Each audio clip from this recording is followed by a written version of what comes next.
Amman was originally built on 7 hills, but has expanded over the years and now occupies 19 hills. For this reason, it is very difficult to get around the city on foot. In addition, it is difficult to navigate in the city center, as all the streets are similar to each other. But sometimes you have a magnificent panorama in front of you, and you never know what breathtaking view awaits you around the corner. There are buses around the city, but only locals can figure out what goes where. All inscriptions on many buses are in Arabic script, including route numbers. The locals, with the exception of vendors, do not know English well and are unlikely to help you. But young people almost all speak English. However, if you pronounce exactly where you need to go, for example, downtown or Citadel, you will not get lost. Nevertheless, it is most convenient for tourists to travel by yellow-colored cab. A trip within the city will cost 2 or 3 dinars, while a bus ride will cost half a dinar. There are also white-colored cabs, which move along a certain route and pick up passengers on the way. The price of a trip in them is lower than in yellow cabs. Uber and its local counterpart Careem also operate in Jordan. According to Eastern tradition, you should never accept the driver's first price if you take a cab on the street. Jordanian cab drivers do not treat a tourist as a guest at all, but rather as a bag of money to be shaken out. The only thing I did not like in this country is the cab drivers. They charge from a local's one amount, but ask you 2 or 3 times more for the same distance, or drop you off somewhere, saying that they have already arrived. However, you cannot judge the locals by the cab drivers. In the heart of the city, at the foot of the citadel on a street of tall palm trees, is one of Amman's oldest surviving buildings with a strange name, the Duke's Diwan. Originally built in the 20s, this historic building once served as Amman's first post office and later became a meeting place for artists, writers, and intellectuals. The house has been carefully preserved with its original architecture, antique furniture, and decor, giving visitors a real glimpse into Amman's past. The small balcony offers a stunning view of the city's main street. Admission is free, and is open all days except Friday. Fans of rare cars should visit the Royal Automobile Museum, which is located in the western part of Amman. It appeared relatively recently, in 1998, after the death of King Hussein.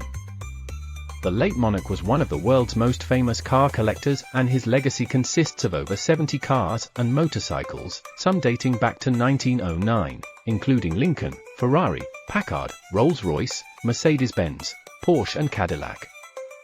After his father's death, his son, Abdullah II, the current king of Jordan, put his father's entire collection on display for all to see. And to fully feel the heart and soul of the people in Arab countries, you should visit some mosque. Some of them are open to non-Muslims. In Amman, it is the grandiose mosque of King Abdullah I, designed to show the world the greatness of Jordan. The mosque with a blue dome was built in 1989 and can accommodate 10,000 people. Opposite the mosque are Catholic and Orthodox churches. On Friday, faithful Muslims gather for the most important prayer of the week, Juma Namaz Friday prayer.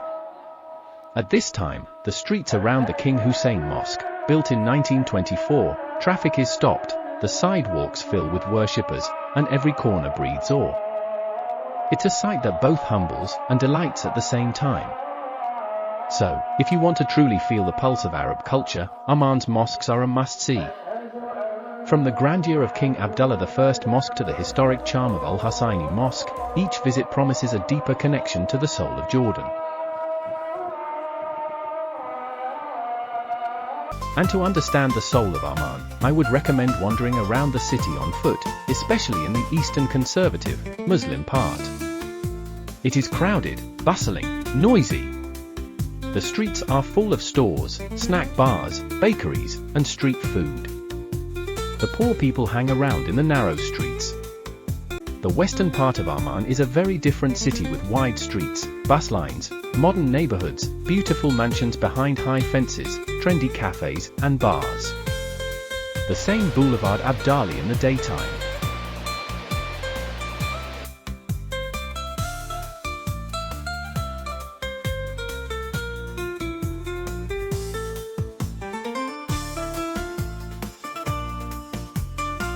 On the streets in this part of the city, in many places you will not meet pedestrians. And even city buses are not often seen here. Apparently, the residents of this neighborhood prefer to travel in their own cars. But the closer to the center, the more people on the streets. If you visit both parts of the city, you will witness the contrasts of Amman.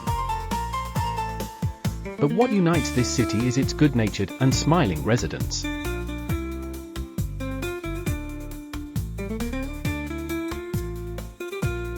An evening spent with new friends, whether at a wedding, cooking a national dish together, in a cafe, or simply over a cup of mint tea, will invariably reveal the depth of Jordanian hospitality. The heart of Amman is its people and their shared stories.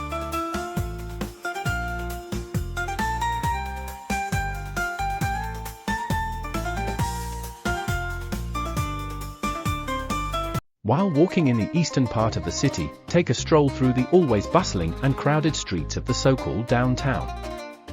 There are many stores where you can buy anything you want: sweets, perfume, souvenirs, and gold jewelry.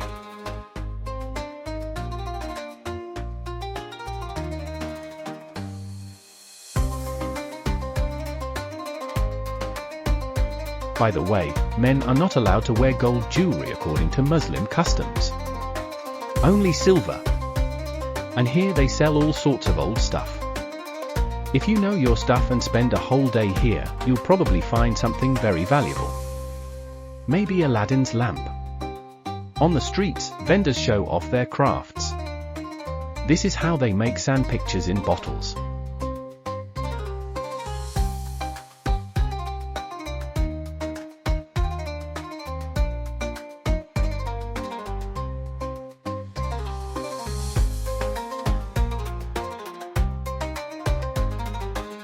There are also many places where you can drink cane juice, eat both ordinary shawarma and typical Arab food.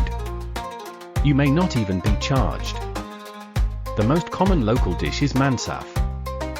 Lamb cooked in yogurt is placed on an even layer of rice and sprinkled with toasted almonds and pine nuts.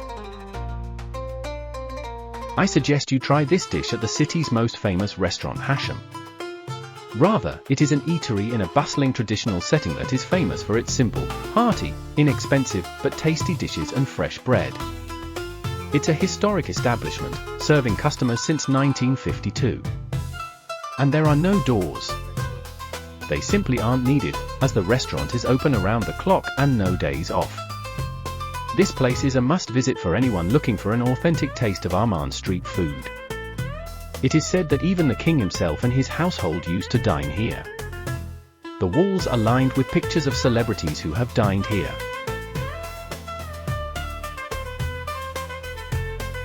Another popular dish in Jordan is kanafe. There are many establishments on the streets of Amman where special vermicelli is pan-fried, a layer of homemade stretchy goat cheese is placed on top. Then the whole thing is flipped onto a plate cheese side down and drizzled with sugar syrup. It's delicious. The most delicious kanafe is prepared in one of the alleys on the street with tall palm trees, near the Duke's Divan. You can't pass by it, there is always a queue. And remember, it is most profitable to eat where there are no signs in English. In such places, as a rule, both tastier and cheaper. Be sure to check out some spice store, even if you don't intend to buy anything. The variety of aromas and colors will make you dizzy. And how could you not visit the Oriental Bazaar, souk? The souk in Amman is as chaotic, noisy, and colorful as the streets. A typical Oriental bazaar, but without the intrusive vendors. Lively, colorful, smelling of coffee and spices. Also check out Rainbow Street.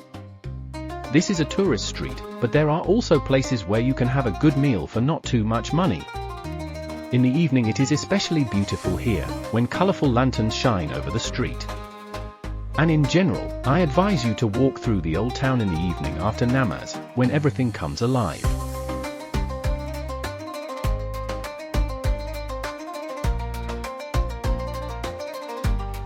On the streets of Amman you should not be frightened by the paramilitary police, or the military planes flying over the city. The country is quite peaceful, but it is surrounded by restless neighbors. reinforced patrols are a precautionary measure. In Amman, you won't see medieval souks or the grandiose heritage of Islam. But you will be immersed in the everyday life of a city full of contrasts, where ancient history meets modern life. Amman invariably welcomes its visitors with smiles, warmth and oriental hospitality. Amman may at first seem to you unsightly and unfriendly, but after a few hours you will love it for the smiles of the locals who are happy to pose in front of the camera, smile and joke with tourists, for hospitality, for helpful people who are always ready to help, for delicious food, for the bustle, noise, for the colorful streets, for the minarets of mosques, for the muezzin's call to prayer, which can be heard in all corners of the city.